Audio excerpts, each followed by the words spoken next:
Hola, hola, Dios les bendiga, amados. Damos gracias al Señor porque ya estamos en vivo, una vez más retomando nuestras transmisiones para poder dar paso a lo que será la enseñanza de este día, continuando, ¿cierto?, dentro de una serie que he llamado de apologética, la defensa de la fe cristiana evangélica. Amén. Y este día, ¿cierto?, lo anuncié tempranamente, lo había anunciado hace 2 domingos atrás, y era hablar del derecho ministerial a ser sostenido, ¿cierto? Que los ministros del Evangelio sean sostenidos por las iglesias. Amén.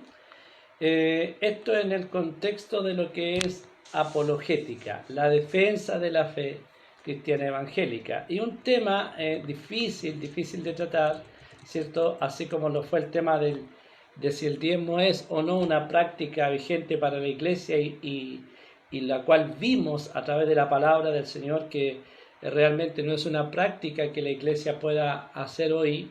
De la misma manera y con la misma transparencia y con la misma honestidad, este día vamos a estar enseñando, ¿cierto?, acerca de el derecho de los ministros del Evangelio a ser sostenidos económicamente por sus iglesias. Amén. Hace 2 domingos atrás había puesto otro título que decía que las iglesias que no hacen esto, que no sostienen financieramente a sus pastores, cometen un grave error. Y hoy día vamos a poder ver a través de la palabra. Yo espero que usted tenga lápiz y papel a mano, espero que usted tenga la Biblia en la mano y usted pueda consultar y pueda ver si lo que vamos a compartir esta tarde realmente es una enseñanza. ¿Por qué las iglesias deben ser sostenidas, deben sostener a sus ministros? Todo eso lo vamos a ver a la luz de la palabra. ¿Amén? Cuando hablamos, ¿cierto?, de esto, tenemos que tener claro que lo que nosotros vamos a hablar y a decir lo hacemos sobre la base de la palabra del Señor. Amén. ¿Por qué yo afirmo tan categóricamente que las iglesias deben sostener a sus ministros, ¿cierto?, económicamente? ¿Por qué cometen un grave error al no hacerlo? Y de eso vamos a hablar este día con la ayuda del Señor y a la luz de la siempre bendita y poderosa palabra del Señor. Amén. Cuando hablamos del derecho ministerial a ser sostenidos por la iglesia, nos tenemos que necesariamente remitir al Evangelio de Lucas. Si quiere tomar nota, capítulo 8, versículos 1 al 3, donde leemos, y yo voy a citar textual, ¿cierto? Lucas capítulo 8, versículo 1 al 3, donde dice así: Aconteció después que Jesús iba por todas las ciudades y aldeas predicando y anunciando el evangelio del reino de Dios, y los 12 con él, y algunas mujeres que habían sido sanadas de espíritus malos y enfermedades, María, que se llamaba Magdalena, de la que habían salido 7 demonios, Juana, mujer de Chuza, intendente de Herodes, y Susana, y otras muchas mujeres le servían de sus bienes. Lucas capítulo 8, versículo 1 al 3. Este texto, ¿cierto? Yo quiero que usted subraye el hecho de que el texto enfatiza que lo hacía con los 12, Jesús y los 12. Claramente, a la luz de la simple lectura, nosotros podemos asumir que el Señor y los 12 apóstoles, ¿cierto?, les era posible ir de ciudad en ciudad porque financieramente estaban siendo sustentados por estas 3 mujeres pudientes, entre otras muchas, dice la escritura textualmente allí en Lucas, ¿cierto? Que les servían, si usted puso atención al texto de Lucas, ¿cierto?, que les servían con sus bienes. Y cabe mencionar aquí también, hermano, que los apóstoles, y esto yo quiero que lo tenga muy en consideración, los apóstoles todos trabajaban en lo secular al momento en que el Señor los llamó a su servicio, todos ellos. Tal es el caso, ¿cierto?, de Andrés, de Pedro, de Jacobo y Juan, que eran pescadores. La Biblia menciona textualmente esto: ellos estaban pescando, estaban con sus barcas, estaban allí en ese trabajo cuando el Señor los llamó. Está Mateo el publicano, que era el cobrador de impuestos, ¿cierto? Y algunos por ahí eruditos bíblicos elucubran de que muy probablemente Judas también desempeñaba algún oficio contable, por lo que fue escogido más tarde por los apóstoles como el tesorero entre ellos. Amén. Posteriormente a los 12 también sabemos que el apóstol Pablo, cuando el Señor lo llamó, él era fariseo. Los fariseos, queridos hermanos, a diferencia de muchos otros grupos religiosos en la época de Jesús, ellos cobraban para sus enseñanzas y además, en el caso particular del apóstol Pablo, sabemos por las cartas apostólicas, ¿cierto? El libro de los Hechos, que él era también de oficio hacedor de carpas, ¿cierto? Él trabajaba en ese oficio. Así que todos los apóstoles eran casados, probablemente todos, y además todos trabajaban secularmente. Cuando el Señor los llama, todos automáticamente, inmediatamente, ellos dejan sus trabajos seculares, se unen al ministerio del Señor y lo siguen de manera incondicional. Pero recuerde lo que acabamos de leer en Lucas. Ellos evidentemente vivían como viven los cristianos por la fe, ¿cierto? Pero había un poderoso grupo de mujeres que tenían recursos y apoyaban ministerialmente al Señor en su ministerio y al Señor y los 12. Y usted saque cuentas, queridos hermanos, que debe haber sido un ministerio muy poderoso en lo económico de estas mujeres que la Biblia menciona con nombre y todo, ¿cierto?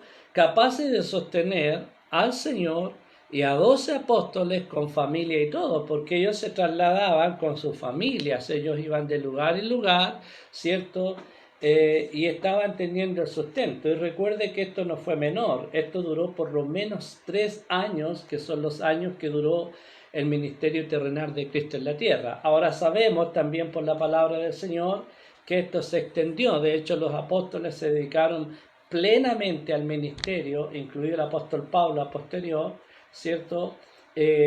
Solamente trabajando ocasionalmente en lo secular y dedicándose plenamente al ministerio para el cual el Señor los había llamado. Esto está claramente establecido aquí en la palabra del Señor y en la doctrina apostólica. Amén. Así que es súper bueno que usted lo tenga en consideración. Por esta razón, ¿cierto?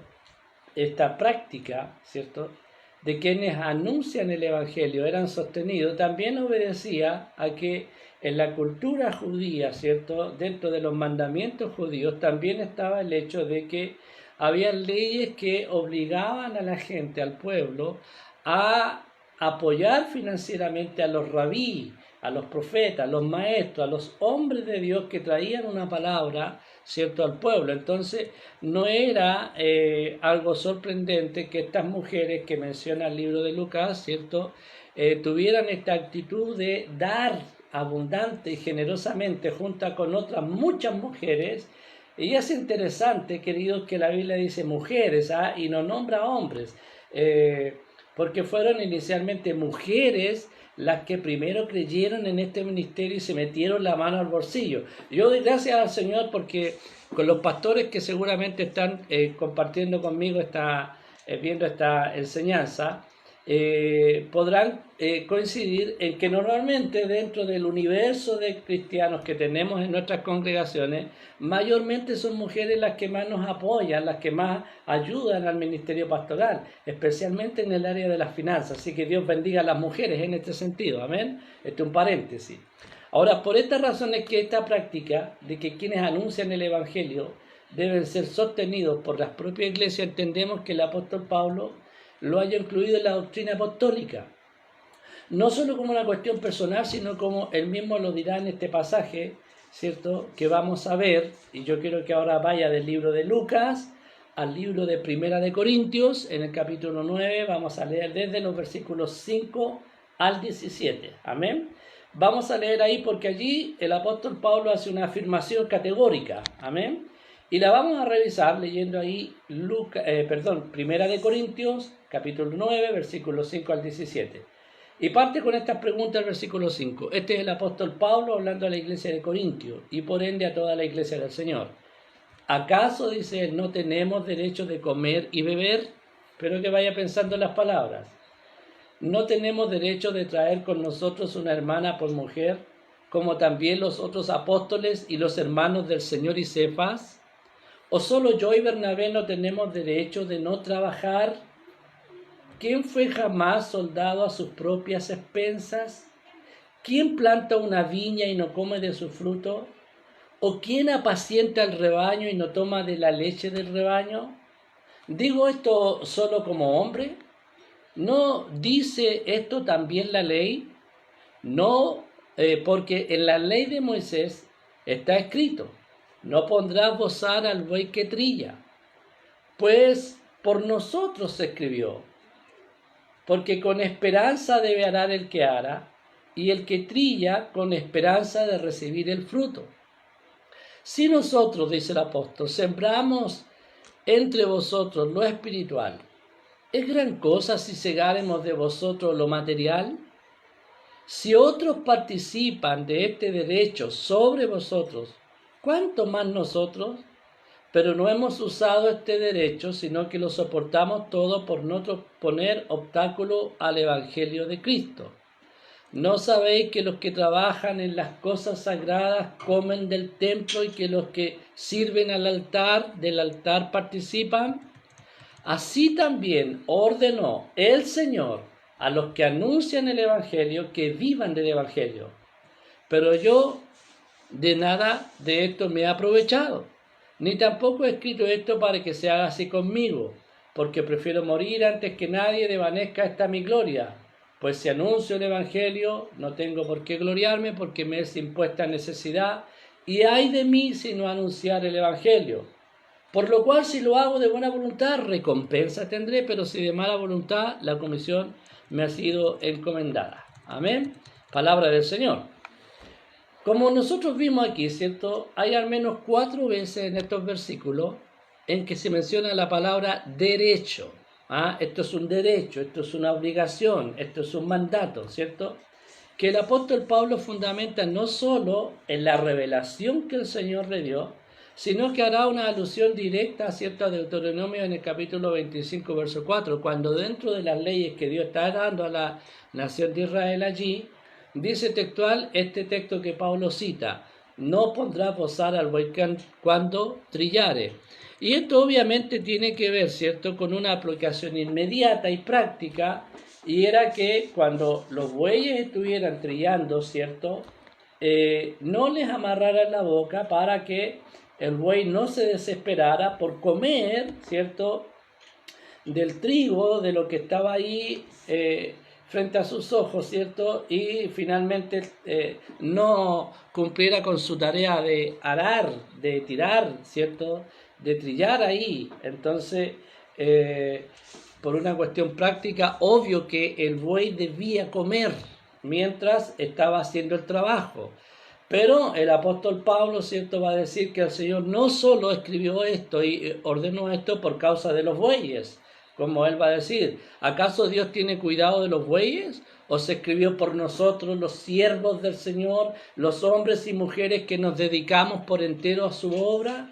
Bueno, él responde en estos versículos: pues por nosotros se escribió, porque con esperanza debe arar el que ara, y el que trilla con esperanza de recibir el fruto. Y eso es una ley, es un principio universal, que cada hombre y mujer que ejecuta una labor, un trabajo, debe recibir la recompensa económica por el trabajo que hace. El gran problema, y aquí quiero hacer un paréntesis, es que mucha gente, pero mucha gente, no solo dentro de la iglesia, sino fuera de la iglesia, ¿cierto?, considera que el trabajo pastoral, el trabajo ministerial, no es un trabajo. Creen y piensan que la gente debiera hacerlo simple y llanamente por una vocación, de manera gratuita, y no esperar una recompensa en cuanto al sustento económico. Pero esto no es lo que Jesús y sus apóstoles hicieron, y no es lo que la enseñanza apostólica nos entrega a través de la palabra del Señor, porque no solo están estos textos. Yo hoy día no me quiero remitir al Antiguo Testamento, que es muy claro, es muy amplio, ¿cierto? Nosotros vimos a través del estudio del diezmo, ¿cierto?, cómo en la ley de Moisés, ¿cierto?, estaba inserto este principio de que quienes son llamados por el Señor a ejecutar la labor de administración espiritual, ¿cierto?, de la nación, debían ser sustentados por la propia nación, ¿cierto? Entonces, allí ya solo tenemos un interesante y gran argumento para sostener lo que estoy diciendo esta tarde. Pero este principio de que quienes son llamados ministros del Señor, como lo fueron los levitas, ¿cierto?, se ha trasladado a la gracia. La única diferencia, queridos hermanos, es la forma. Dios dio una forma, dio un sistema, dio recursos para que las 11 tribus de Israel sostuvieran económicamente a la tribu de Leví y estos se pudieran dedicar plenamente al sacerdocio y a todas las otras cuestiones administrativas de la nación. Pero en la iglesia, aunque no podemos aplicar la misma forma, ¿cierto?, sí existe el mismo principio, y es que quienes anuncian el Evangelio deben ser sostenidos por la congregación, es decir, el pueblo del Señor. Amén. Y es esto lo que nosotros estamos queriendo enseñar y vamos a estar fundamentando a través de la palabra del Señor. Amén. Por lo tanto, nosotros podemos asegurar que esto es un mandamiento para la iglesia del Señor, dado por el Señor mismo. Tal vez, ¿cierto?, a estas alturas alguien me podrá decir y me querrá interrumpir porque yo leí hasta el versículo 17, ¿se recuerda? Leí del 5 al 17, 1 Corintios capítulo 9. Pero alguien me podrá decir, pastor, usted está omitiendo el texto 18. ¿Qué dice el texto 18? Veamos qué dice el texto 18 aquí en la palabra del Señor. El texto 18 dice así: ¿cuál pues es mi galardón? Dice Pablo, después de hacer toda esta exhortación sobre el derecho ministerial a ser sostenido por la iglesia. Dice que predicando el Evangelio gratuitamente, ¿cierto?, presente el Evangelio de Cristo así para no abusar de mi derecho en el Evangelio. Mira, este texto pareciera contradecir los otros textos desde el versículo 5 al 17, porque se lo vuelvo a leer. Verso 18, ¿cuál es pues mi galardón? Que predicando el Evangelio presente gratuitamente el Evangelio de Cristo para no abusar de mi derecho en el Evangelio. Y ¡wow! Aquí algunos dirán, ve, el apóstol Pablo predicaba gratis, no cobraba. Amén. Así que tomado de este versículo 18, ¿cierto?, en que el apóstol Pablo dice textualmente que no abusa de este derecho y por lo tanto predica gratuitamente el Evangelio, es que algunos, y yo diría muchos, aducen entonces que los pastores, todos deberíamos hacer lo mismo y no esperar, ¿cierto?, ser sustentados por la iglesia para el buen desempeño de nuestro ministerio. A simple vista este pudiera ser un gran argumento, razonable, pero nosotros debemos analizar lo siguiente, y yo quiero que usted profundice en esta pregunta que le voy a hacer. Piense en la pregunta que yo le voy a plantear ahora. Tomándonos desde el versículo 18 de 1 Corintios 9. ¿Cómo es que Pablo se va a dar la tarea de hacer una clara, larga y profunda enseñanza de que el sustento ministerial es un derecho exigido por Cristo para sus ministros y al mismo tiempo concluir el mismo que es mejor no hacerlo? ¿Será que Pablo está argumentando tanto un derecho para rebatirlo o para afirmarlo? Y eso es lo que vamos a responder nosotros hoy día. Ahora, la respuesta obvia, ¿cierto?, es que Pablo no nos está enseñando en el versículo 18 a contradecir una orden tan clara y directa, fundamentada del Señor. Solo basta un pequeño repaso de las cartas a los Corintios y a las otras subsecuentes enseñanzas, ¿cierto?, y menciones en las demás cartas de Pablo, para entender que en ningún caso Pablo está contradiciéndose, sino que el problema de fondo, claramente visto en la misma carta aquí a los Corintios, es que los hermanos de Corintio descalificaban el testimonio del apóstol Pablo como apóstol de Jesucristo y rechazaban su autoridad y apostolado. Por eso, el parte, y ahora lo quiero llevar de nuevo ahí, estamos en 1 Corintios 9, yo creo que vean los versículos 1, 2 y 3. Él parte este capítulo haciendo una defensa de su ministerio. Si usted lee conmigo ahí, los versículos 1, 2 y 3, él dice así: no soy apóstol, pregunta, a los corintios y a nosotros, ¿No soy libre? ¿No he visto a Jesús, el Señor nuestro? ¿No sois vosotros mi obra en el Señor? Si para otros no soy apóstol, para vosotras ciertamente lo soy. Porque el sello de mi apostolado sois vosotros en el Señor. Y aquí viene, contra los que me acusan. Esta es mi defensa. Y ahí Pablo comienza en el versículo 5 al 17 a defender su ministerio y su derecho al sustento. Ahora, de esto tenemos nosotros que hacernos al menos dos preguntas más de esta declaración del apóstol.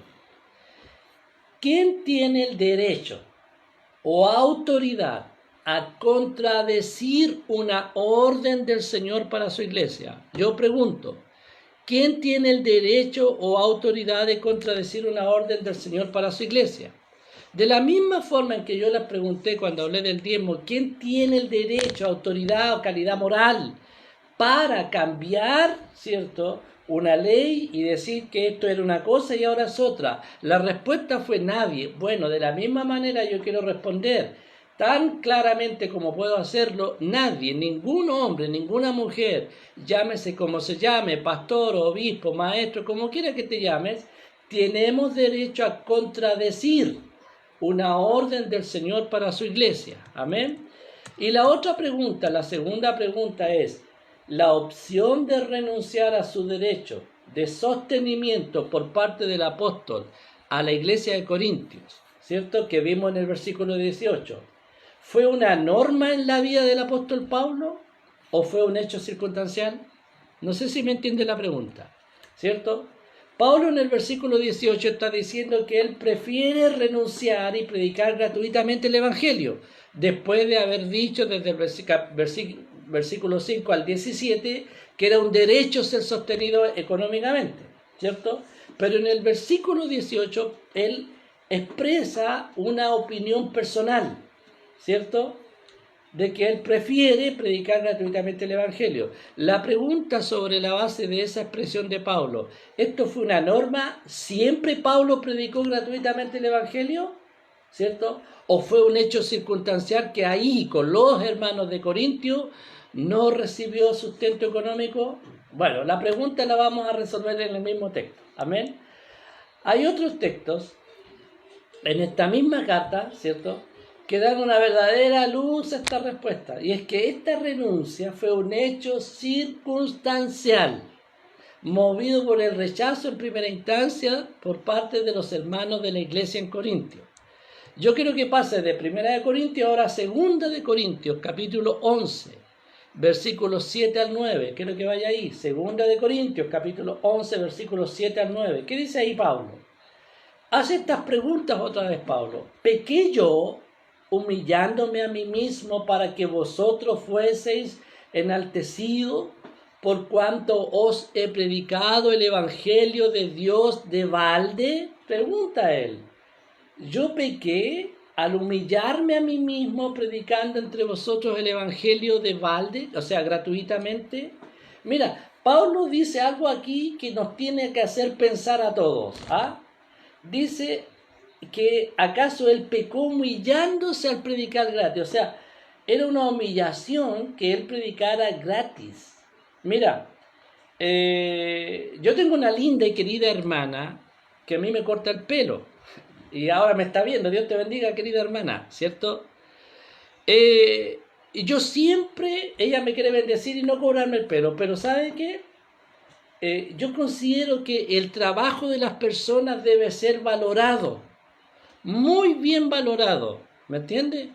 Entonces yo nunca le he aceptado que me corte el pelo gratuitamente. Y yo siempre le pago y yo tengo conciencia de que sé que estoy pagándole a lo mejor un poco más de lo que ella me cobraría si fuese un cliente normal.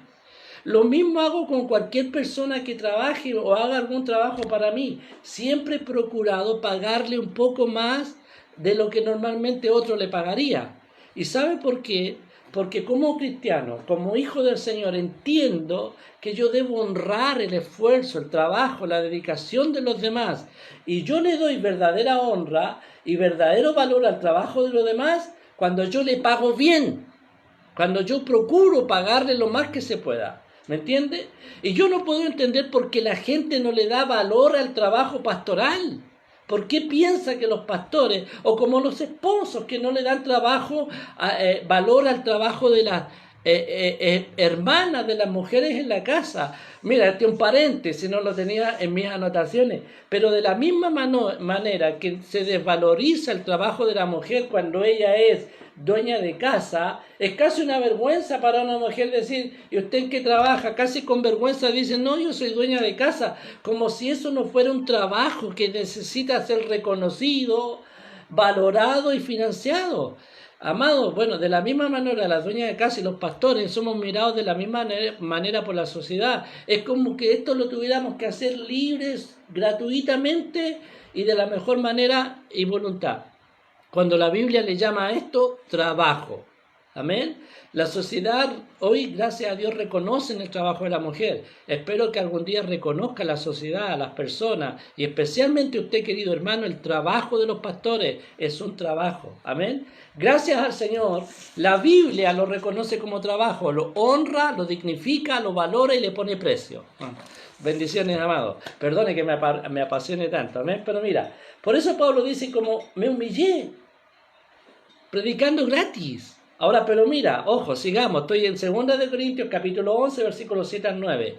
Porque yo humillándome a mí mismo para que vosotros fueseis enaltecidos por cuanto os he predicado el Evangelio de Dios de balde. Verso 8, y aquí quiero que ponga mucha atención al versículo 8 de 2 de Corintios, capítulo 11.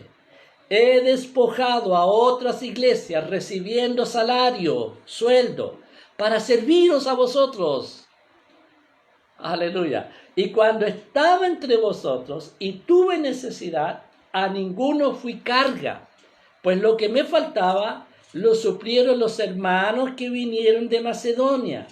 Y en todo me guardé y me guardaré de seros gravoso. Wow, mira, en esta carta el apóstol Pablo, ¿cierto? Casi hablando del mismo tema, hace una afirmación muy importante que yo le dije recién. Ponga atención al versículo 8. He despojado a otras iglesias recibiendo salario para serviros a vosotros. ¿Se acuerda que le dije, fue una norma o fue un hecho circunstancial que Pablo les dijera a los corintios que predicaba gratuitamente en el versículo 18 de 1 Corintios 9? Pues aquí está la respuesta. A ellos, a los corintios, el apóstol Pablo no les recibió dinero, pero Pablo estuvo casi 3 años en Corintios sustentado por las otras iglesias de Macedonia, que esas iglesias eran la iglesia de Berea, Tesalónica y Filipo. Esas iglesias le mandaban recursos y Pablo usa una palabra terrible, he despojado, o sea, he tomado casi todo el dinero de estas iglesias recibiendo salario, sueldo para servir. O sea, ustedes no me están pagando, pero las otras iglesias me están sosteniendo para yo estar aquí sirviéndolos a ustedes, que no me reconocen, que no me valoran, ¿cierto? Pero aquí estoy para servirlos. Amén. Entonces, como podemos ver en este texto, esta es una afirmación de que Pablo en 1 Corintios capítulo 9, versículo 18, no está rechazando el sostenimiento de la iglesia para predicar gratuitamente el Evangelio, como lo leímos, sino en estos otros versículos aclara que sí recibió un salario y a un alto costo de las iglesias de la provincia de Macedonia, que eran Filipo, Tesalónica y Berea. Esas 3 iglesias estaban en la provincia de Macedonia. Eran iglesias además muy pobres. Por eso es que el apóstol reconoce que estaba despojando literalmente a esas iglesias para poder permanecer entre los corintios predicando el Evangelio. Amén. Así que, amados hermanos, algunos, ahora yo quiero aclarar algo aquí, porque a lo mejor alguien va a ir buscando en las redes sociales, en otros medios, ¿cierto? Hay algunos que incluso han tratado de decir, ¿cierto?, que la versión Reina Valera, que es la que usamos nosotros, esta versión, ¿cierto?, tradujo mal la palabra salario allí. Dice que en la versión Reina Valera, yo escuché a un predicador en una enseñanza al respecto de esto, que estaba tratando de decir que los pastores no debieran cobrar. Dice que Pablo, ¿cierto?, o sea que en la versión Reina Valera, allí, en el versículo que acabamos de leer de 2 Corintios capítulo 11, la palabra salario no era salario, literalmente, dice, sino que la palabra debió traducirse apoyo. Él dijo que era una mala traducción de la Reina Valera al castellano, que en vez de salario, ahí la palabra debió ser apoyo. He recibido apoyo y no sueldo. Ahora, cuando yo digo que estoy apoyando algo a alguien, claro, el concepto cambia bastante, porque apoyar a alguien puede significar que yo una vez al mes le doy 20.000 pesos, 30.000 pesos. Distinto es que yo diga que yo le doy un sueldo a esa persona, porque entonces estamos hablando de una cantidad fija y una cantidad suficiente como para sustentar un mes entero de esa persona. Pero los que me escuchan, los que siguen mis enseñanzas, saben que yo siempre estoy consultando el texto griego original. Ahora, en el texto griego original, ¿cierto? Hay solo dos palabras que se usaban para traducir la palabra salario, jornal, ¿cierto? Sueldo, y son dos palabras. Una de ellas es mitzos, M-I-D-S-O-S, ¿cierto? Y la otra palabra es opsonium, O-P-S-O-N-I-O-N, opsonium. Mitzos y opsonium son las palabras que aparecen en el texto original, que son las palabras que se pueden traducir como sueldo, salario, jornal, ¿ya? Y la palabrita que aparece aquí en 1 Corintios 11, cuando dice despojado a otras iglesias para recibir salario, si usted busca en el texto original va a ver que la palabra es opsonium, y esa palabra es sueldo, salario. Así que efectivamente podemos decir que en verdad esta traducción, la Reina Valera 1960, al menos en este pasaje ha traducido bien la palabra y ahí es salario. Así que Pablo estaba recibiendo salario de las iglesias de Macedonia para estar en Corintio. También quiero que vaya a Filipenses, al capítulo 4, versículo 15 al 18. Leo cito ahí textual, dice así: y sabéis también vosotros, oh Filipenses, que al principio de la predicación del Evangelio, cuando partí de Macedonia, ninguna iglesia participó conmigo en razón de dar y recibir, sino vosotros solos. Pues a una Tesalónica me enviasteis una y otra vez para mis necesidades. ¿Se da cuenta cómo el apóstol Pablo iba a otras ciudades, predicaba en otras iglesias y eran los hermanos de, aquí en este caso los filipenses, los de la iglesia de Filipos, los que le enviaban a Tesalónica, estaban dentro de la misma ciudad, de la misma provincia? Pero Pablo, para ir a Tesalónica, los filipenses le enviaban una y otra vez. ¿Sabe qué significa una y otra vez? Siempre, permanentemente, ¿cierto? Para mis necesidades. Sigue hablando el apóstol Pablo aquí en Filipenses, en el versículo 17. No es que busque dádivas, sino que busco fruto que abunde en vuestra cuenta. Amén. Pero todo lo he recibido y tengo abundancia. Estoy lleno habiendo recibido de Epafrodito lo que me enviasteis, olor fragante, sacrificio acepto, agradable a Dios. Oye, qué palabra más extraordinaria del apóstol. ¿Ah? Él está diciendo aquí a los hermanos que él considera que la ofrenda que le hacían llegar era un fruto para ellos, era una muestra de la madurez, del entendimiento de la Escritura, de la valorización que hacían de sus ministros. Y eso él dice que es un olor grato, agradable, olor fragante delante del Señor. Cuando nosotros hacemos esto y entendemos esto, hermano, nosotros estamos haciendo, cada vez que hacemos esto, que apoyamos el trabajo ministerial de un hombre de Dios, nosotros como que estuviésemos encendiendo delante de Dios un incienso de aroma agradable que agrada al Señor, que honra al Señor. Amén. Y esto no lo digo yo, hermano, se lo estoy citando de la Escritura textual. Amén. En este caso estoy leyéndole Filipenses. Amén. Así que sí, queridos, el apóstol Pablo, aunque ocasionalmente trabajaba, ¿cierto? Como la Biblia lo va a mencionar, y a veces muchísimo, ¿cierto? Él llega a decir a los tesalonicenses que con afán y fatiga trabaja día y noche, ¿cierto?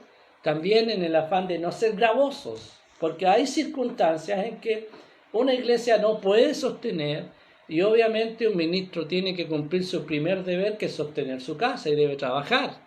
Y a veces uno tiene que trabajar, tiene que sostener a su familia si la iglesia no le genera sustento. Pero quiero decirles, queridos, que las iglesias que entienden esto y que generan el sustento son iglesias que ven la bendición y van a ver la bendición del Señor, porque es promesa de Dios bendecir a quienes obedecen su palabra. Amén. No es mi palabra, es la palabra del Señor. Así que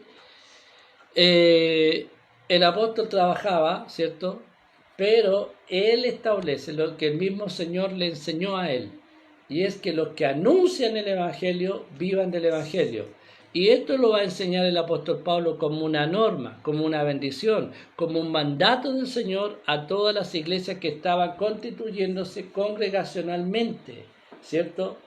Quiero que siga avanzando en el Nuevo Testamento y vaya ahora ahí a la iglesia de Efesios, donde estaba el apóstol Pablo. Estaba Timoteo, ¿cierto? Este discípulo amado de Pablo, ¿cierto?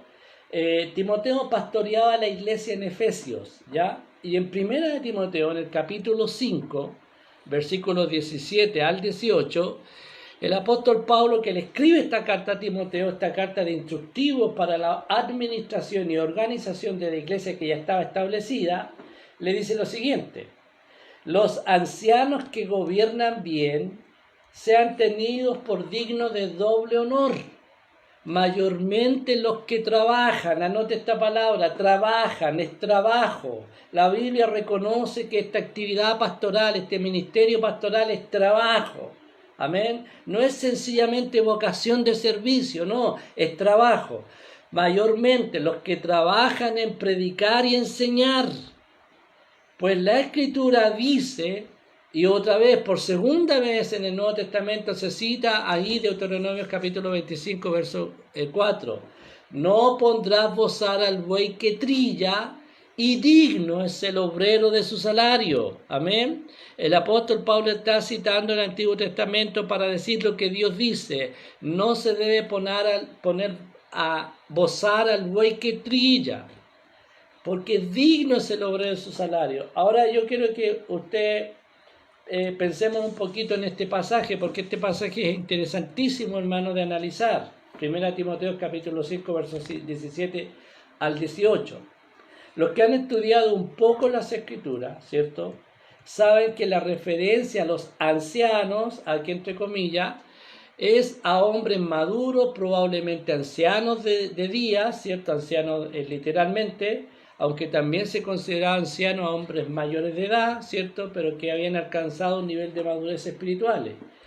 Estos hombres formaban el presbiterio. Esta es otra palabrita griega que también se translitera o se traduce textual al castellano en la versión Reina Valera. El presbiterio era el ancianato, el cuerpo de ancianos. Este es la forma de administración bíblica de la iglesia. La iglesia apostólica, ¿cierto?, tenía como forma de gobierno el presbiterio, que era el cuerpo de ancianos, los líderes, también ahí, y de este grupo de ancianos que formaban el presbiterio en la iglesia apostólica, ¿cierto?, ellos eran los que ejercían la labor pastoral, la labor de supervisión, ¿cierto?, de las iglesias a través del oficio de obispo, ¿cierto? La palabra obispo, ¿cierto?, o episcopo, como se traduce obispo, es supervisor, era el que supervisaba las iglesias locales, ¿cierto?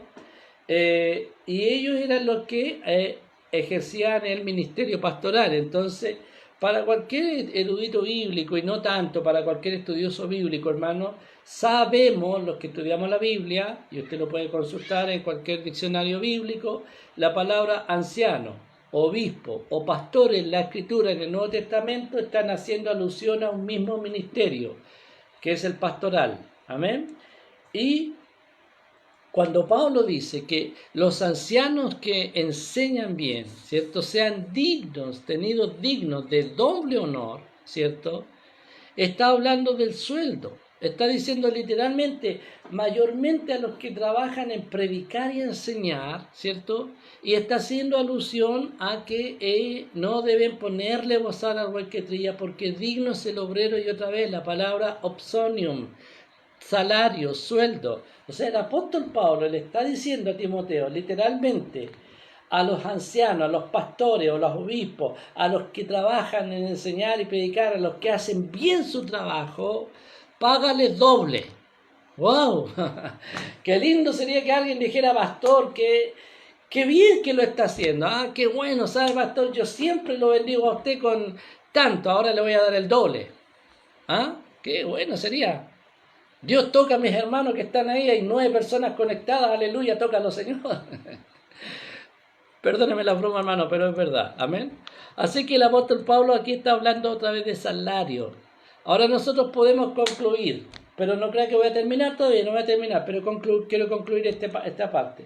Podemos decir que la Biblia, tanto en el Antiguo Testamento como en el Nuevo Testamento, Dios ordena que sus ministros sean sustentados por el propio pueblo, es decir, por la iglesia en este tiempo, para que se dediquen enteramente al servicio de su obra. Cuestión que nos lleva a la siguiente pregunta, ¿cierto? Dios quiere que nosotros, sus ministros, nos dediquemos plenamente, por entero a su obra. Que Dios no quiere que nosotros trabajemos en otra cosa que no sea su obra. Usted lo va a ver en la Biblia, hermano, en toda la Biblia, desde el Éxodo en adelante va a ver que Dios no quiere que sus líderes se dediquen a otra cosa que no sea la obra del Señor. Amén. La pregunta es, ¿por qué necesitan los ministros dedicarse por entero a la obra del Señor, haciéndose necesario que las iglesias los sostengan económicamente? Esta es la pregunta. ¿Por qué Dios insiste en el Antiguo y Nuevo Testamento en que la iglesia sostenga a sus ministros? La respuesta, que nos puede parecer obvia a muchos, fíjese que no lo es tanto para la gran mayoría. Por eso se nos hace necesario revisar un texto que yo quiero que veamos ahora, que nos dan una clara respuesta de por qué es necesario hacerlo, ¿ya? Y a mi juicio, yo creo que siga ahí en 1 Timoteo, pero ahora vamos a ver el capítulo 3. El capítulo 3 de Timoteo yo creo que es el texto que mejor grafica el por qué la iglesia debería sostener a sus ministros. Fíjense lo que dice ahí. En el capítulo 3, versículo 1 al 7, dice, palabra fiel. Si alguno anhela obispado, usted ya sabe, obispo, pastor y anciano es el mismo ministerio en la Escritura, así que vamos a ponerla más fácil. Si alguno anhela ser pastor, buena obra desea, dice Pablo, pero es necesario, y yo quiero que usted enfatice esta palabra, pero es necesario, que el obispo sea irreprensible, marido de una sola mujer, sobrio, prudente, decoroso, hospedador, apto para enseñar, no dado al vino, no pendenciero, no codicioso de ganancias deshonestas, sino amable, apacible, no avaro, que gobierne bien su casa, que tenga a sus hijos en sujeción con toda honestidad. Pregunta entre paréntesis el apóstol ahí, pues el que no sabe gobernar su propia casa, ¿cómo pues cuidará de la iglesia de Dios? No un neófito, no sea que envaneciéndose caiga en la condenación del diablo. También es necesario que tenga buen testimonio de los de afuera, para que no caiga en descrédito y el lazo del diablo. ¡Wow! Deme un vaso de agua, hermanos. Amén. Mira, es necesario que un pastor llene estos requisitos que están aquí en 1 de Timoteo capítulo 3, versículos 1 al 7. Estos son requisitos. Ni un pastor, ni un obispo, nadie que se precie de ser un líder de la iglesia puede saltarse estos requisitos. Si su pastor no llena estos requisitos, preocúpese. Hable con su pastor. Dígale, pastor, a usted le falta algo aquí. En esta lista, a usted le falta algo. Amén. Porque es necesario que seamos irreprensibles, fieles, marido de una sola mujer, sobrios, prudentes, no pendencieros. Ahora, mire, yo quiero que analicemos un poco estos textos. Vamos a analizar un poco estas palabras, ¿cierto? Decoroso. Parece que la palabra decoroso es la conclusión de los primeros 4 requisitos. Irreprensible, marido de una sola mujer, sobrio, prudente. Amén. Hospedador. Mire, este es un requisito para un líder, para un pastor que le pone la escritura. O sea, Dios me pone a mí un requisito. ¿Quieres ser pastor?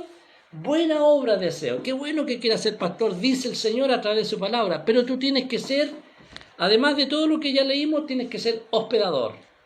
Este solo requisito, hermanos amados, si usted lo piensa, debería llevarnos a pensar que para que yo sea hospedador, tengo que tener mi propia casa.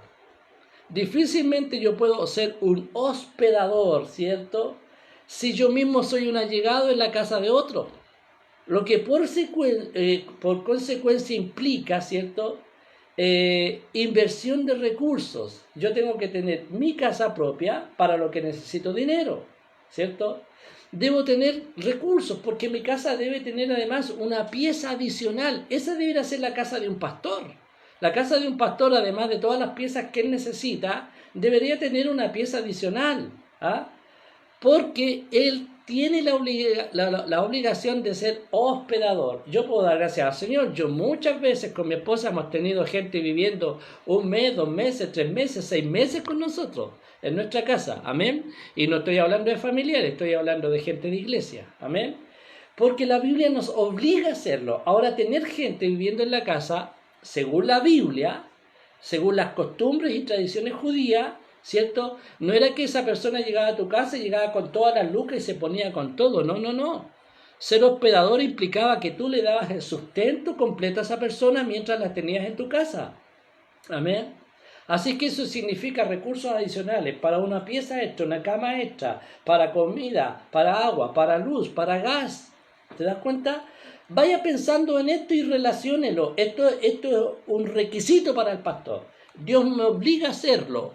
Por eso, como me obliga a hacerlo, yo tengo que tener los recursos para eso, ¿cierto? Ahora mira, no codicioso de ganancias deshonestas. Cualquiera va a decir, pero si eso es muy fácil, pues obvio que un pastor no puede ser codicioso de ganancias deshonestas. Ahora, un pastor que está siendo sostenido, bien sostenido por su congregación, evidentemente nunca va a pensar en trucherías, ¿ah?, en maquinaciones, en hacer cositas raras para poder tener el sustento necesario. Pero para un hombre que carece de los recursos necesarios, para un pobre pastor que anda al 3 y al 4, que no tiene los recursos necesarios, ¿cierto?, es muy difícil. Yo me he enfrentado al hecho, hermano, yo lo hemos visto, lo sabemos de pastores cercanos, hemos tenido también alguna oferta en lo personal, ¿cierto?, de algunos hombres, ¿cierto?, y que no tienen temor de Dios, y nos hacen algunas ofertas, ¿cierto? En más de una ocasión nos hemos enfrentado a la terrible tentativa del dinero fácil, ¿ah?, que traficantes u otro tipo de delincuentes o políticos, ¿cierto?, nos han ofrecido a cambio de usar nuestras influencias o engañados por Satanás, de creencias de ellos de que al nosotros recibir su dinero vamos a orar por ellos y el Señor nos va a bendecir, ¿cierto? Mira, es muy difícil. Yo sé que muchos pastores se han visto enfrentar estas situaciones, a que les vienen a ofrecer dinero de mal avenido, ganancias deshonestas, ¿cierto? Cosas que un pastor no debe hacer, pero a veces están tan mal y el diablo es tan astuto, ¿cierto?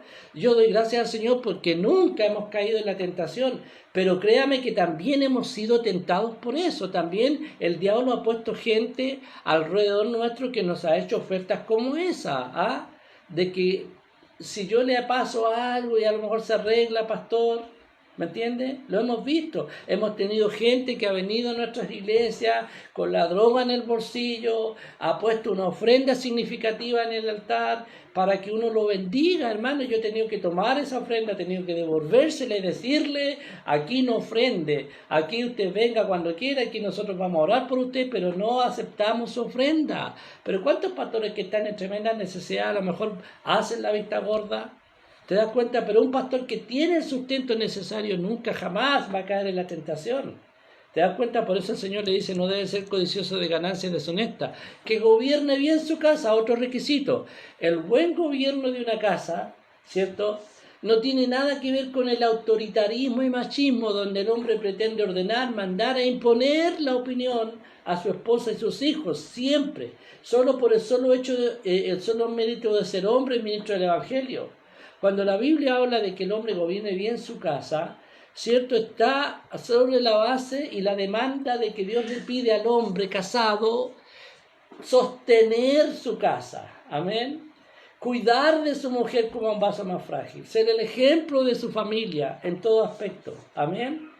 El buen gobierno de una casa depende del resultado de un hombre que conoce los valores y principios que este mismo libro enseña. Primera de Timoteo en el capítulo 5, verso 8 dice: el que no provee para los suyos ha negado la fe y es peor que un incrédulo. No pretenda, querido, ningún hombre tener hijos en sujeción y a esposa en sujeción, mujeres felices y bien dispuestas, si por causa de su servicio a Dios se está descuidando su deber primordial, que es su casa.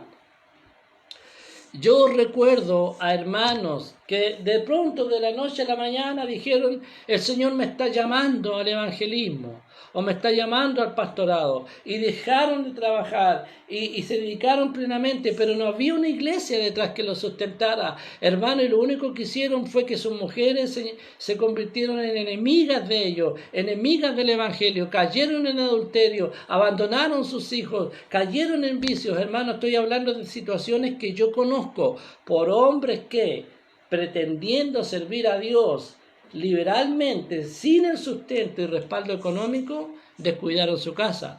Para gobernar bien mi casa yo necesito recursos económicos, y Dios me obliga a mí como pastor a sustentar mi propia casa. Amén. ¿Cómo pues gobernará bien la iglesia de Cristo, cierto? Recuerde la pregunta del apóstol: si no he sido capaz de gobernar mi propia casa, y ese gobierno parte por el recurso económico que yo pongo allí. Amén. Por último, amados hermanos, un pastor debe ser apto para enseñar. ¿Se recuerda?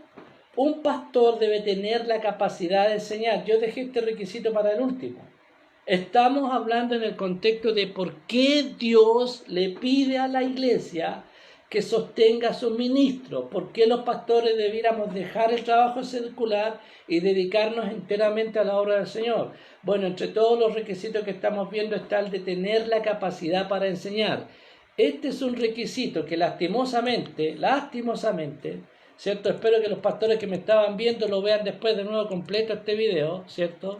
Espero que lo vean completo, porque dice: este es un requisito que lastimosamente muy pocos pastores se han preocupado de cuidar y cumplir. Hoy por hoy estamos llenos de pastores ignorantes de la Escritura, ignorantes de lo que la Biblia dice, ¿cierto? Y que por su poca dedicación al estudio sistemático y permanente de las Escrituras son engañados por toda suerte de doctrinas humanas y demoníacas, arrastrando con ello a las congregaciones completas. Pero también quiero decir que la gran mayoría de estos pastores actúan así porque tienen largas y agotadoras jornadas laborales en lo secular.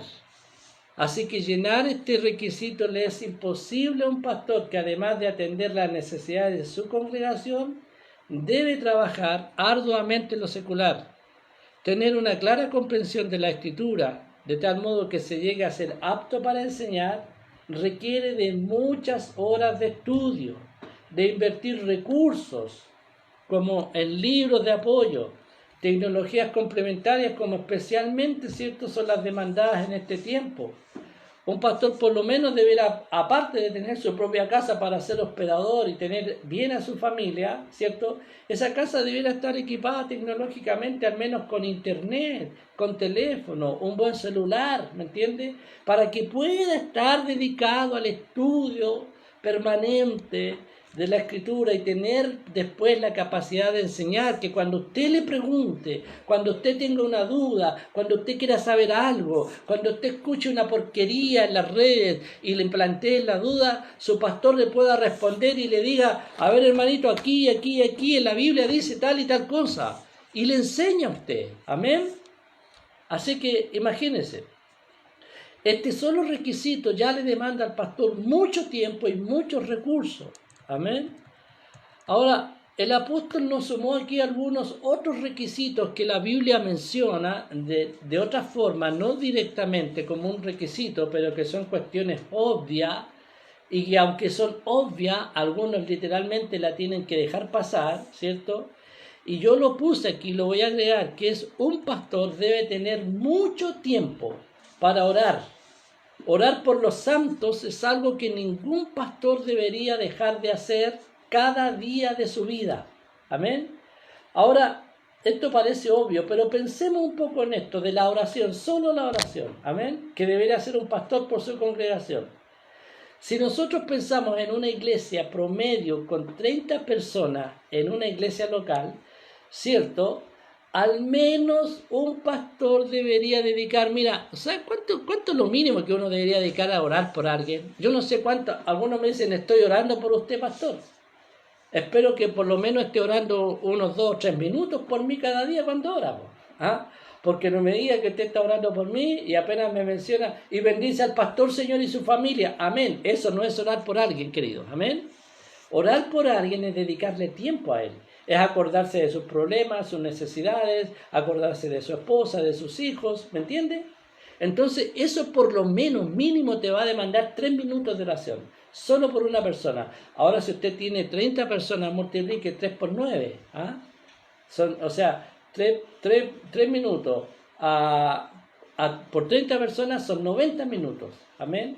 Que usted tiene que dedicar solamente a orar por su iglesia si es que usted tiene 30 personas. ¿Ya? O sea, lo mínimo. Y a eso súmele otra obligación mínima que un pastor debe tener en la vida diaria. Orar por su congregación y orar por su familia.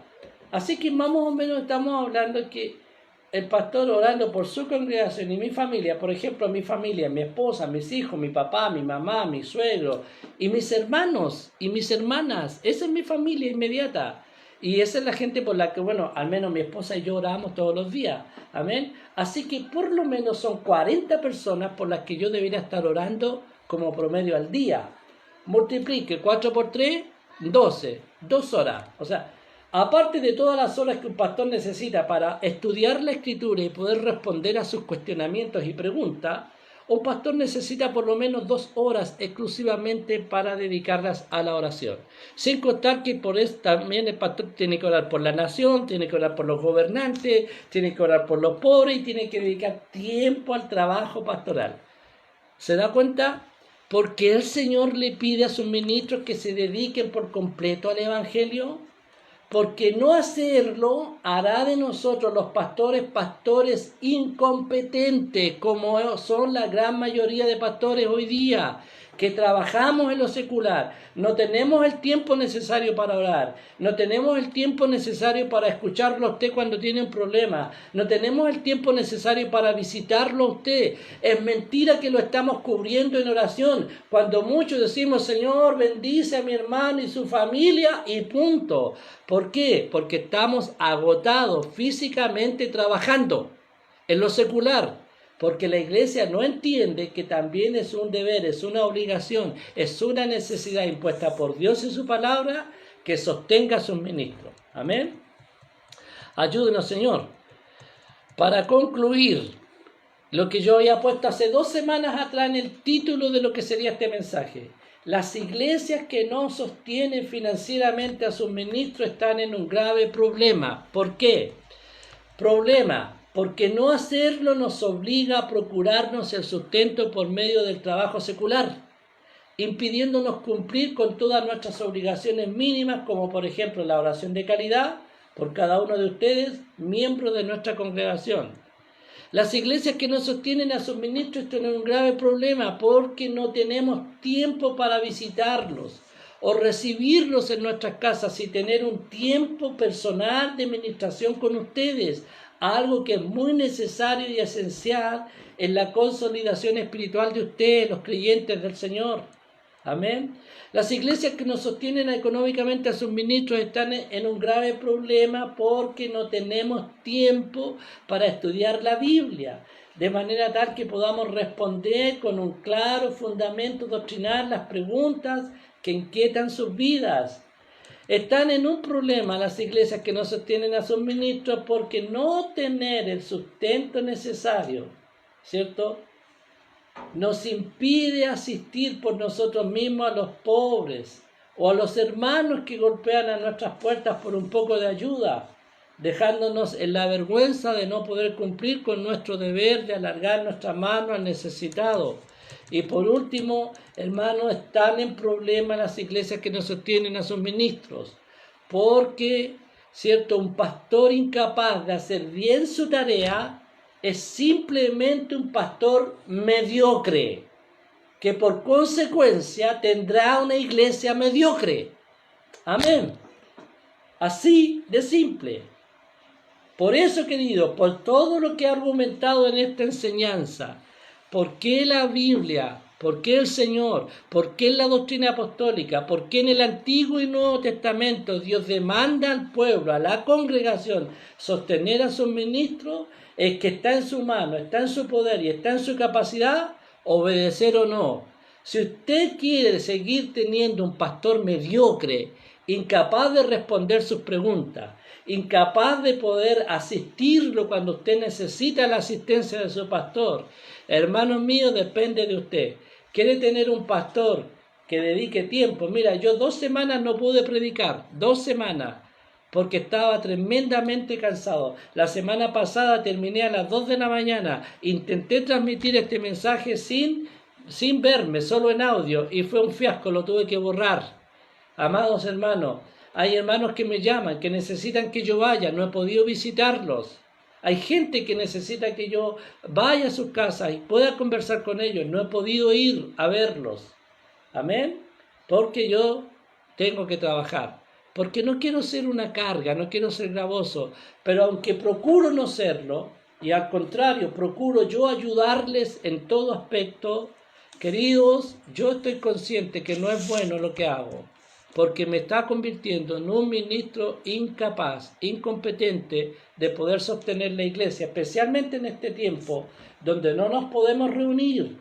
Pero yo podría estar yendo cada semana a visitarlos a sus casas, a tener una conversación, a tener una administración, a tener una enseñanza, a responder a sus inquietudes y sus preguntas, pero no lo puedo hacer. Amén. Y eso me convierte en un pastor deficiente. Amén. De usted depende qué tipo de pastor quiere tener. El Señor les bendiga, queridos. La próxima semana, Dios mediante, vamos a hablar acerca de cómo entonces sostenemos a nuestros pastores. Cómo entonces sostenemos a la iglesia si no es a través del diezmo, como lo enseñé hace un par de semanas atrás. ¿Qué enseña la Biblia acerca del recurso económico? ¿Qué debemos dar? ¿Cómo se usaron los dineros en la iglesia apostólica?